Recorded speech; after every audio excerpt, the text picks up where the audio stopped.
First, I'd like to say thank you for having me. How you guys doing today? Good? Good. Awesome, awesome. What I've seen so far, the kids here are awesome. They have a lot of talent. You guys should be really, really proud of them.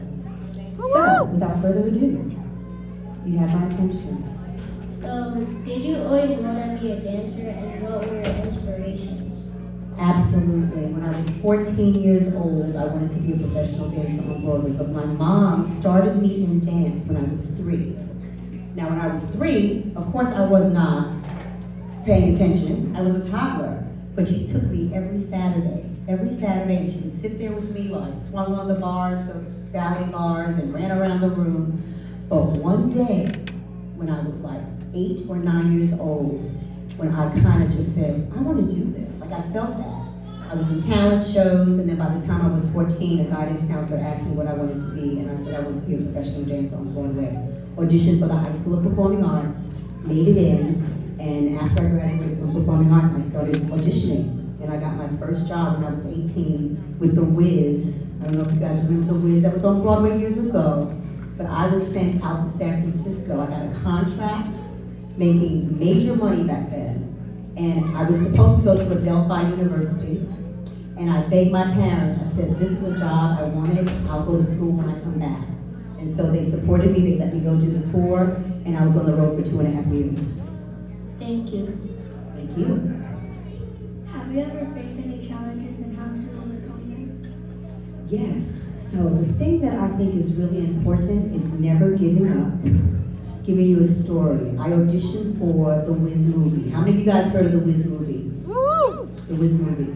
So I was auditioning for that particular film. I was probably like 20 at the time, or 19. And I went to the audition, and I started seeing all of these amazing dancers in the room.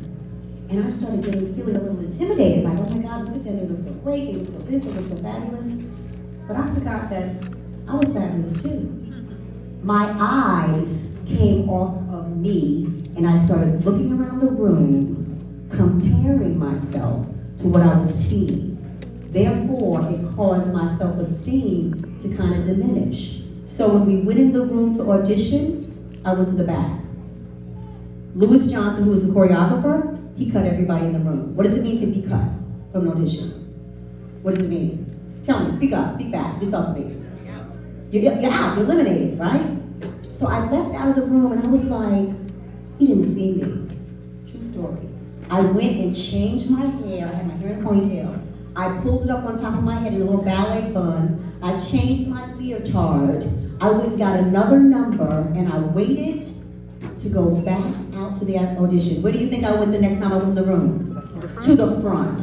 Exactly. To this day, I get residual checks for that movie. The point of that story is never compare yourself to anybody. There's not another you on the planet. No one or nothing can compare to you. What you have to bring to this world, no one else has it. And so it taught me in that moment to have self-esteem and to never compete with anyone. Although life is about competition, but don't take my eyes off the prize. Y'all hear me? Amen. Yes, thank you. What is some advice you would give to aspiring child dancers? The advice that I would give to an aspiring child dancer is to definitely get in classes. You want to know all kinds of genres. When I say genres of dance, do you know what I mean when I say that? Tell me, what?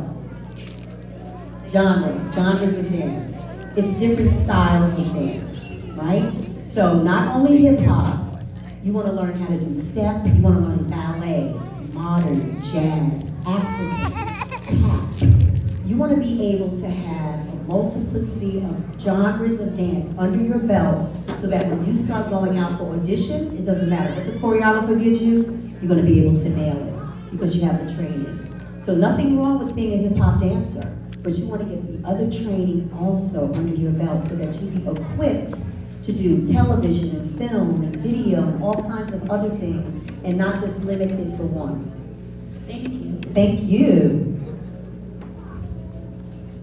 What are your goals for the future? Has your focus broadened more on the performing arts, or will you go back into dancing yourself? That's a great question. So one of the things I believe is as long as I'm on the planet breathing the breath of life, there's always other opportunities. So when I finished my career, I had a career for over 40 years, literally. Came back to New York, I was touring with Babyface, Tyler Perry, Earth, Wind & Fire, you name it. I mean, my resume is extensive, and I'm so grateful for all the opportunities. When I came back to New York, I was like, okay, so I'm certainly not gonna go audition and dance against 20-year-olds, because I was way over that. I began to start looking in the community, and I realized how many kids were just out there not really having an idea of what they wanted to do or a passion for what they wanted to pursue. So I started my nonprofit organization called The Me Nobody Knows. I started going into schools. That was my first business outside of being a dancer.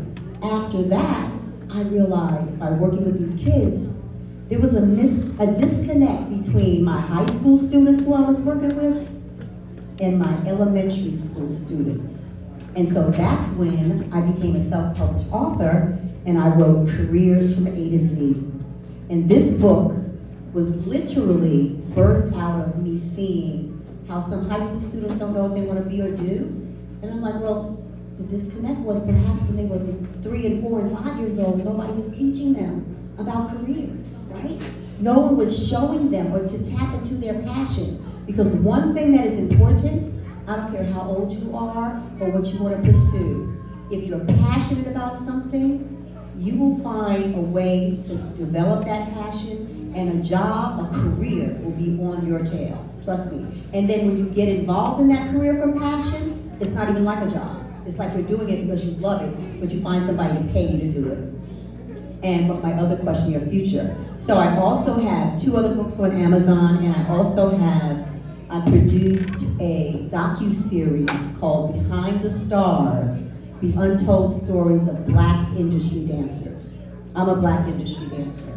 Some of you have never even heard of me until today, right? But all the people that I work with, and dancers who work with artists, if those artists didn't have those dancers dancing behind them, they would probably be just like mediocre. Like, dancers bring to the table the level of excellence, high performance. It gets the people on their feet.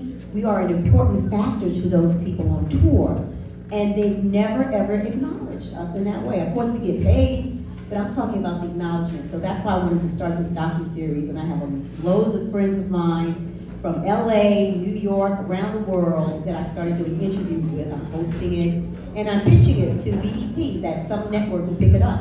Because Black history, and it's about Black industry dancers, I want to be clear. And because Black history, the stories that have yet to be told, it's so many. Even now, as an adult, I have learned some things that I never even knew about Black history figures. So I'm so glad you guys got to do that. And what's some other things that I've done? Like I said, the 3 books, I go into the schools, I mentor, I do public speaking. It's never too late, never too late. And let me just say, when I did not go to college when I was 19, you know how old I was when I went to college? How old? 58. 58. Letting you know, it's never too late to pursue something that you have a passion for, that you have a desire for. It's never too late. Thank you. Thank you. So listen up. Here's a copy for you, and I have 2 other copies to give to my interviewers. Give them a round of applause, guys. They're amazing. Thank you.